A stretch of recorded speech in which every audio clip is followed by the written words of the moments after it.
Asuma Sarutobi visits the grave of his father, the third Hokage, Hiruzen Sarutobi. He reflects on a past disagreement where his father spoke about protecting the king, a concept Asuma didn't understand at the time. Now, he acknowledges that he finally comprehends his father's words. In Tsunade's office, Shizune informs her that Kakashi has returned to the village. Kakashi reports on the Akatsuki's activities and the status of Jiraiya.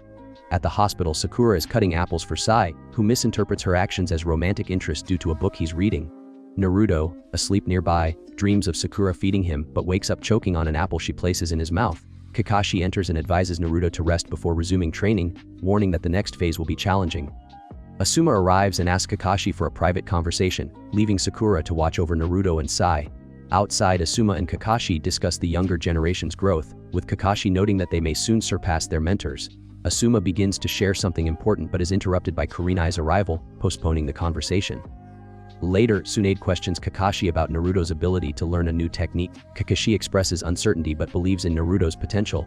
Elsewhere, Yujido Ni, the two-tails Jinchuriki, is confronted by Akatsuki members Hidan and Kakuzu. She traps them in a cave using explosive tags and transforms into her tailed beast form, Matatabi, attacking with powerful techniques like the cat flame roaring fire. Hidan comments on the increased difficulty of the battle. Hidan completed his gruesome Jashin ritual over the unconscious body of Yujido Ni, the two-tails Jinchuriki. As he finishes, Zetsu arrives to retrieve Yujido for the Akatsuki's extraction process. Zetsu chastises Hidan and Kakuzu for their delay, prompting Hidan to blame Kakuzu's penchant for side deals. Kakuzu counters, emphasizing the importance of money and revealing he only partnered with Hidan under the impression that religion could be profitable. Back in Konoha, Naruto is discharged from the hospital and eager to resume his wind nature transformation training. Under Yamato and Kashi's supervision, he creates multiple shadow clones to practice the leaf-cutting exercise. However, upon dispelling the clones, Naruto collapses from the accumulated fatigue, highlighting the intense physical toll of his training. Meanwhile, Kakuzu leads Hidan to the Fire Temple, targeting a new bounty. Using his Earth-Release Earth Spear technique, Kakuzu breaches the temple's sealed iron wall. Inside, the monks alert Churaku, a renowned guardian of the temple. Recognizing Churaku as a former member of the 12 Guardian Ninja with a 30 million Ryo bounty, Kakuzu and Hidan prepare for battle. Churaku counters with his welcoming approach, 1,000 armed murder technique, effectively fending off their initial assault. Hidan, offended by the prospect of a non-Jashinist funeral, insists on killing Churaku himself. Kakuzu agrees, stipulating that Kuriku's body remains identifiable for the bounty. Back at the training site, Naruto attempts to cut through a waterfall, the next phase of his wind nature training. Despite his efforts, he struggles to make progress. Observing from a distance, Sai and Sakura watch his determination. Yamato and Kakashi discuss Naruto's rapid advancement, noting that mastering the leaf-cutting exercise typically takes 6 months, yet Naruto achieved it in mere hours. Encouraged by Naruto's resolve to surpass Sasuke, Kakashi instructs Yamato to expand the training setup, allowing Naruto to create more clones and accelerate his progress. At the Fire Temple, Hidan completes his ritual, having slain Churaku and most of the monks. Kakuzu retrieves Churaku's body to claim the bounty, while Hidan, in pain from his ritualistic self-inflicted wounds, follows. One surviving monk, Sentoki, escapes to inform Konoha of the attack. Naruto resumed his intense training, determined to master his wind nature transformation and grow stronger. Under the guidance of Kakashi and Yamato, he progresses to the next phase, cutting a waterfall using his chakra. This task proves more challenging, requiring not just the correct nature transformation but also a significant increase in chakra volume. Naruto struggles initially but remains determined to succeed. Meanwhile, Tsunade convenes a meeting with the village's leadership. Recognizing the escalating threat posed by the Akatsuki, she orders the formation of the Ninja Shitai, 20 teams, each comprising 4 ninja. These teams are tasked with patrolling the Land of Fire to locate and eliminate Akatsuki operatives. Asuma is assigned to a team with Shikamaru, Izumo, and Kotetsu. Ino and Chuji are placed on a separate team with Raid and Oba. Asuma reflects on the recent death of Churaku, a fellow member of the 12 Guardian Ninja, who was killed by the Akatsuki duo Hidan and Kakuzu. This loss deeply affects Asuma, fueling his resolve to confront the Akatsuki. That evening, Sakura sits alone, gazing at a photograph of Team 7. She becomes emotional, recalling memories of her teammates and the changes they've undergone. Her thoughts drift to Sasuke, and she remembers Yamato's words about the importance of her feelings. Back at the training site, Naruto finally succeeds in cutting the waterfall, marking a significant milestone in his training. However, the exertion leaves him exhausted, and he collapses from hunger and fatigue. The various Nuju Shotai teams set out on their missions under the starry night sky, unaware of the challenges that await them. Asuma and his team arrive at the Fire Temple, only to find it in ruins. The once sacred grounds are now a battlefield, with signs of a fierce struggle evident everywhere. Amidst the devastation, they discover that Kuriku's body is missing, leading them to deduce that the Akatsuki are likely transporting it to claim the bounty on his head. Meanwhile, in the Hidden Leaf Village, Kakashi and Yamato visit Ramen Ichiraku, only to find that IM has transformed the establishment into a dipping noodle shop. After a brief exchange, Kakashi mentions he has something to show Naruto. They return to the training area by the waterfall, where Kakashi surprises Naruto by demonstrating the Rasengan, revealing that he too can perform the technique. Elsewhere, Hidan and Kakuzu continue their journey towards the bounty exchange point, engaging in their usual banter over their differing beliefs. Hidan's religious zeal contrasts sharply with Kakuzu's pragmatic approach, highlighting the dynamic between the two Akatsuki members. Back at the training grounds, Sakura arrives with a basket of food pills, only to find no one there. Sai joins her, and they surmise that Naruto must have pushed himself to exhaustion during training. Sakura offers Sai a food pill, but the taste causes him to drop it and run off, feeling unwell. Then Asuma's team setting out to intercept Hidan and Kakuzu at the nearest bounty exchange point.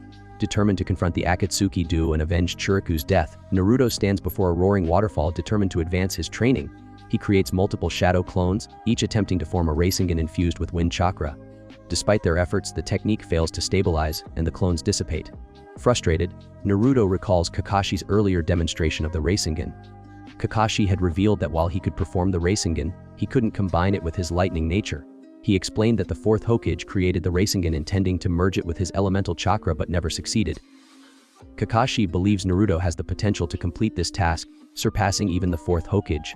Determined, Naruto resumes his training, pushing his limits. As he channels wind chakra into the Rasengan, the Nine Tails chakra begins to surface, causing the technique to destabilize violently.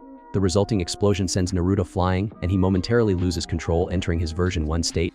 Yamato swiftly intervenes, using his would-release Fu Doghead's technique to suppress the Nine Tails chakra, bringing Naruto back to normal. Concerned, Yamato suggests halting the training, but Kashi insists they continue, emphasizing that Naruto's success hinges on Yamato's ability to control the Nine Tails influence. Meanwhile, Hidan and Kakuzu arrive at a bounty station, presenting Chiriku's body to the exchange master Zangi. Zangi verifies the identity and rewards Kakuzu with 30 million ryo. Hidan, disinterested in the transaction, steps outside, complaining about the stench of corpses. Zangi comments on Hidan's unsuitability as a partner, but Kakuzu counters, stating that Hidan's immortality makes him the perfect companion, as Kakuzu has killed all his previous partners. Asuma's team, consisting of Shikamaru, Izumo, and Katetsu, arrives near the bounty station. Spotting Hidan alone outside, they decide to launch a surprise attack. Hidan senses their presence and prepares for battle. Shikamaru initiates the battle by employing his shadow suing technique, successfully restraining Hidan. Seizing the opportunity, Izumo and Katetsu launch a coordinated attack, impaling Hidan with their blades.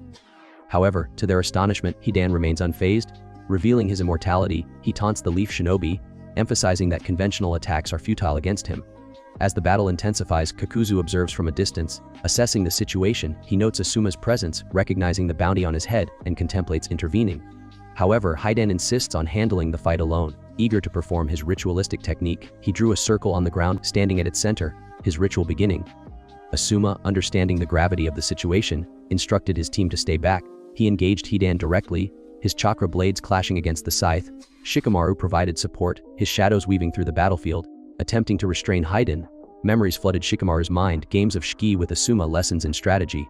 The climbing silver move, a tactic involving sacrifice for victory. He realized Asuma was employing this very strategy, risking himself to defeat the enemy. The battle intensified. Hidan managed to nick Asuma's cheek, drawing blood. He licked it, completing his ritual. His appearance changed. Asuma launches his fire release, ash pile burning technique, seemingly engulfing Hidan in flames. However, to the team's shock, Asuma also suffers burns, revealing the sinister nature of Hidan's curse technique. Hidan, having ingested Asuma's blood, activates his curse technique, death-controlling possessed blood. Within his ritual circle, Hidan stabs himself in the leg, causing Asuma to experience the same injury and collapse in pain. As Hidan prepares to deliver a fatal blow by stabbing himself in the heart, Shikamaru intervenes just in time, using his shadow neck binding technique to restrain Hidan. Analyzing the situation, Shikamaru deduces that Hidan's technique links his body to his opponents after ingesting their blood, and that the curse only functions while Hidan remains within his ritual circle. Utilizing his shadow imitation technique, Shikamaru forces Hidan out of the circle, breaking the curse's effect. To confirm the theory, Asuma throws a shuriken at Hidan, injuring his ear without experiencing any corresponding pain himself. Validating Shikamaru's deduction, with Hidan immobilized, Asuma approaches and decapitates him, using his chakra blade, straight line technique. Despite being beheaded, Hidan remains alive, his severed head expressing frustration and calling for Kakuzu's assistance. Shikamaru and the others are shaken by the sight, realizing that even beheading the man hasn't stopped him. There's a moment of silence, a chill in the air, as the gravity of their situation settles in. Kakuzu walks toward the battlefield with an eerie calmness, ignoring the panic in Hidan's voice. He stops near the severed head and crouches down, threads erupting from his body like serpents. These black tendrils writhe through the air before delicately sewing Hidan's head back onto his body. The team watches in horrified awe as Hidan's body begins to twitch, then rise, fully restored. Shikamaru grits his teeth, unable to believe that their efforts were so easily undone. Shikamaru tries to prepare another shadow possession technique, but he stumbles and falls to one knee. His chakra is almost depleted. His breathing is ragged, and his vision blurs as the strain of holding his jutsu for so long begins to catch up with him. Izumo shouts his name, rushing to his side, but Shikamaru waves him off, insisting he's still able to think clearly even if he can't fight. Kakuzu's gaze shifts to the other two Leaf Shinobi. Izumo and Kotetsu know they don't stand a chance against both Akatsuki members, but they charge anyway. Kotetsu lunges with his weapon, a massive spike mace. Kakuzu avoids the blow with ease, his body unnaturally flexible, moving as if it's made of cloth rather than flesh. Izumo weaves hand signs and launches his water-release starch syrup capturing field, trying to trap Kakuzu's feet. The sticky liquid slows Kakuzu down for only a moment before he counters with his threads, shooting them forward like spears. The threads wrap around both Kotetsu and Izumo, lifting them off the ground. Kakuzu squeezes tightly, threatening to crush them. Asuma tries to intervene, but he's still recovering from the earlier effects of Hidan's curse. The effort to move is overwhelming, and blood seeps from his wound. Meanwhile, Hidan redraws the symbol of Jashin on the ground in blood, moving with ritualistic precision. His body, though restored, still carries the traces of his fanatic devotion. He licks the blood from his weapon, the blood he drew from Asuma in the last exchange. A malicious grin spreads across his face. He steps into the circle, and the transformation begins. His skin darkens, and the white bone markings return, signaling the activation of his curse technique, death controlling possessed blood. Asuma stares, sweat running down his face, his breathing heavy. He readies his chakra blades again, hoping for one last shot to stop the ritual. He charges, and for a second it seems he might land a hit. But Hidan reacts quickly, sidestepping and slashing Asuma again. More blood is drawn. Hidan laughs maniacally, stabbing himself in the heart without hesitation. Asuma gasps, clutching his chest, his knees buckle, and he collapses. The pain is instant and paralyzing. Shikamaru screams his sensei's name. Everything slows for a moment. The sounds of the battlefield are drowned out by the dull thud of Asuma's body hitting the ground. Shikamaru's mind races, but his body won't obey. He's too exhausted, powerless. Somewhere in Konoha, Kurenai is walking along a path lined with flowers. A breeze picks up. She pauses. A single blossom falls to the ground and splits apart as it lands. Her eyes widen, a chill running down her spine. She doesn't know why, but her heart sinks. Back on the battlefield, Raid and Aba arrive to help. While they distract them, Choji takes Asuma to the rooftop and Shikamaru joins with Ino. Kakuzu takes a step forward, but stop. A bird call echoes overhead. Reinforcements are near. The Akatsuki duo exchange glances. "We're done here," Kakuzu mutters. Hidan protests, bloodthirsty and indignant. "They're coming," Kakuzu says flatly. "We've already killed the bounty." Ino attempts to heal Asuma using medical ninjutsu, but the injuries are too severe. 4 of his vital spots have been punctured, making recovery impossible. Recognizing his impending death, Asuma chooses to impart his final words to his students. He begins with Ino, acknowledging her bossy nature but highlighting her compassion and potential as a caregiver. He urges her to look after Shikamaru and Choji and encourages her not to lose to Sakura in terms of skill or romance. Turning to Choji, Asuma praises his caring heart and tells him that with effort, he can become a strong shinobi. He also advises Choji to consider losing some weight. Finally, Asuma addresses Shikamaru. Instead of speaking aloud, he leans in and whispers his last words, revealing the identity of the king he must protect. This moment is profound, leaving a lasting impact on Shikamaru. As the team reminisces about their time with Asuma, he passes away. Rain begins to fall, mirroring the somber mood. Ino and Choji mourn openly, while Shikamaru, holding Asuma's lighter, remarks that he can still feel Asuma's cigarette stinging his eyes before succumbing to his own grief. Back in Konoha, Kurenai Waihai senses a disturbance, intuitively feeling that something is wrong. Later, Naruto continues his intense training to combine his Wen nature with the Rasengan. Despite his efforts, he struggles to achieve the desired result. In a moment of frustration, one of his shadow clones loses control, entering a three-tailed state. Yamato intervenes promptly, using his would-release Fudog Head's technique to suppress the transformation and restore order. Exhausted, Naruto collapses to the ground as rain begins to fall. Lying there, he recalls his bond with Sajuki Uka, which reignites his determination to continue training. Meanwhile, at the Akatsuki Hideote, Hidan expresses his frustration about being forced to stay in place for 3 days during the extraction of the two tails from its Jinchuriki, Yujido-ni. He complains that he has his own goals and is uninterested in the Akatsuki's plans. The leader, Pain, responds by outlining the organization's true objectives: first, to accumulate wealth; second, to establish a mercenary group that operates independently of the traditional ninja villages; and third, to leverage this power to dominate the world. Back in Konoha, Shikamaru Nara, Ino Yamanaka, and Choji Akimichi report to Tsunade about the mission's outcome and Asuma Sarutobi's death. The news deeply affects Tsunade, who understands the gravity of the loss. Shikamaru takes on the responsibility of informing Kurenai Weihai about Asuma's passing. Elsewhere, Naruto continues his training under the watchful eyes of Kakashi Itachi, Yamato, Sakura Haruno, and Sai. Sakura expresses concern about the difficulty of combining elemental manipulation with the Rasengan, but Sai reassures her, indicating his belief in Naruto's potential. Encouraged, Naruto devises a new approach. He creates 2 shadow clones, assigning one to handle the shape transformation and the other to manage the wind nature infusion. This innovative method brings him closer to mastering the new technique. Later, there is a somber atmosphere of Asuma Sarutobi's funeral. Villagers gather to pay their respects, but Shikamaru Nara is notably absent. Instead, he chooses to grieve privately, sitting alone outside his home, staring at the sky, lost in thought. As night falls, Shikamaru's father Shikaku Nara approaches him, inviting him to play a game of shogi. During the game, Shikaku brings up Asuma's death, prompting Shikamaru to lash out in frustration. Shikaku calmly advises his son to express his emotions rather than bottling them up. Left alone, Shikamaru breaks down, tears streaming down his face as he mourns his mentor. The next day, Shikamaru visits Kurenai Yui to inform her of Asuma's passing. The news leaves her devastated, and she collapses in grief. Determined to honor Asuma's memory, Shikamaru devises a plan to confront Hidan and Kakuzu. He reunites with his teammates Ino Yamanaka and Choji Akimichi, and they prepare to leave the village. However, Tsunade intercepts them at the gate, refusing to let them go on such a dangerous mission alone. Kashi Hatake arrives and offers to accompany them, assuring Tsunade of their safety. She reluctantly agrees, allowing the team to proceed with their mission. Elsewhere, Akatsuki complete the extraction of the 2 tails from its Jinchuriki Yujido ni. As her body lies lifeless, the organization prepares for their next move. Meanwhile in Konoha, Tsunade discusses the recent events with Sakura Haruno. She informs Sakura that Kakashi Hatake has temporarily taken command of Team Asuma to pursue the Akatsuki members responsible for Asuma Sarutobi's death. Sakura suggests that Team 7 could serve as backup, but Tsunade sets a condition: Naruto Uzumaki must master his new wind release technique within 24 hours, otherwise another team will be dispatched. Elsewhere, Shikamaru Nara, Ino Yamanaka, and Choji Akimichi, under Kashi's leadership, track Hidan and Kakuzu. They locate the duo in a forested area. Shikamaru devises a plan using Asuma's chakra blades to extend his shadow possession jutsu. He successfully pins both Hidan and Kakuzu, initiating the confrontation. Kakuzu, however, reveals his unique ability. His body is composed of threads that can detach and operate independently. One of his arms, previously buried underground, emerges and attacks, forcing Shikamaru to release his jutsu. Kakashi observes the situation with his Sharingan, analyzing Kakuzu's abilities and preparing for the ensuing battle. Naruto continues his training under Yamato. He explains the elemental strengths and weaknesses, noting that Naruto's wind release is strong against lightning release but weak against fire release, which is one of Sasuke Uchiha's affinities. This realization motivates Naruto to refine his technique further. Meanwhile, in the forest, seizing the opportunity, Kakashi attacks Kakuzu with his lightning cutter, aiming for the heart. Though the strike appears successful, Kakuzu survives, revealing his unique ability. His body houses multiple hearts, each capable of using different elemental jutsu. He releases 4 masked entities, each representing a stolen heart with its own elemental affinity. The entity corresponding to the heart Kakashi struck collapses, indicating its destruction.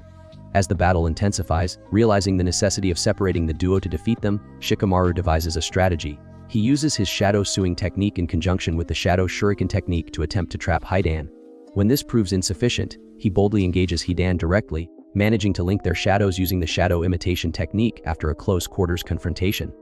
Now controlling Hidan's movements, Shikamaru compels him to drop his triple-bladed scythe and leads him away into the forest, isolating him from Kakuzu.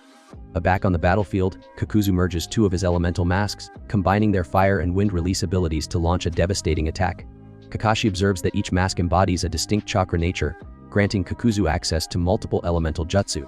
Kakuzu, aiming to replace the heart destroyed by Kakashi, targets the team with lethal intent. In the forest, Shikamaru sets up an intricate trap using kunai and explosive tags, preparing to neutralize Hidan.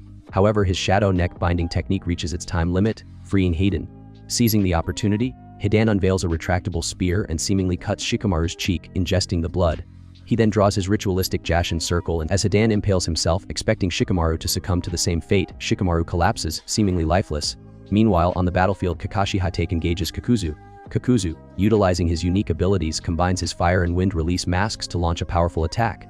Kakashi counters with a water-based defense, but the sheer force of Kakuzu's assault overwhelms him. Kakuzu seizes the opportunity, ensnaring Kakashi with his threads, preparing to extract his heart. Back in the forest, Hidan, believing Shikamaru to be dead, prepares to return to assist Kakuzu. However, Shikamaru rises, revealing that he had orchestrated an elaborate ruse. He had never been injured. Instead, he had smeared Kakuzu's blood on himself, tricking Hidan into using it for his ritual. As a result, when Hidan impaled himself, the damage was transferred to Kakuzu, not Shikamaru. This revelation is confirmed as Kakuzu collapses, clutching his chest in agony. However, Shikamaru's shadow possession starts to weaken, and on the battlefield, one of Kakazu's hearts come running and join with him, bringing him back to life. The situation seems grim for Kakashi and the others. But then suddenly Naruto, Sakura, Sai, and Yamato arrive on the battlefield to assist Team Asuma. Kakashi Hatake, assessing the situation, instructs Sakura and Sai to support Shikamaru Nara. Before departing, Sakura tells Naruto that the outcome of the battle hinges on his actions. As they head into the forest, Sai questions the wisdom of Shikamaru confronting Hidan alone, given his personal motives. Sakura recalls a conversation with Tsunade about Shikamaru being invited to join the 12 Guardian Ninja, which he declined to stay and protect his friends in the Leaf Village. She expresses confidence in Shikamaru's abilities, calling him the smartest shinobi in the Land of Fire. In the forest, Hidan approaches Shikamaru, preparing to kill him with his retractable spear. However, Shikamaru activates his shadow gathering technique, pulling all the explosive tags he had previously set around the woods and binding them to Hidan. He then destroys the ground beneath Hidan, revealing a 6-foot deep hole. Hidan is shocked to learn that this trap was set long before Team 10 ambushed them. Shikamaru informs Hidan that the woods belong to the Nara clan and are monitored by deer that alert clan members of any intruders. Lighting Asuma's lighter, Shikamaru tells Hidan that by cursing Asuma, he had dug his own grave, and the hole beneath him would serve as his final resting place. Meanwhile, on the battlefield, Naruto prepares to test his newly developed technique, the Wind Release Rasen Shuriken, against Kakuzu. Despite his injuries from previous training, Naruto insists on participating in the battle. He creates multiple shadow clones to strategize and distract Kakuzu. Naruto then launches the Rasen Shuriken at Kakuzu, but the attack fails to connect directly. Naruto analyzes the failed attempt and quickly devises a new plan. He creates additional shadow clones to assist in executing the Rasen Shuriken more effectively. With precise coordination, Naruto manages to land the Rasen Shuriken on Kakuzu, resulting in a massive explosion. The technique's impact is so profound that it destroys multiple hearts within Kakuzu, leaving him severely weakened. However, the immense power of the Rasen Shuriken takes a toll on Naruto as well. He collapses from exhaustion and the strain of using such a high-level jutsu. Kakashi, observing the aftermath, notes that Naruto has surpassed him in strength and skill. With Kakuzu incapacitated, Kakashi delivers the final blow using his lightning cutter, ensuring Kakuzu's defeat. Back in Konoha, Shikamaru visits Asuma's grave and encounters Kurenai. He tells her that Asuma was the best role model he ever had and expresses his desire to be the same for their child, revealing Kurenai's pregnancy. Shikamaru then returns home and plays shogi with his father Shikaku. During the game, he discusses Asuma's belief that the king of Konoha is the next generation of shinobi who will bear the village's future.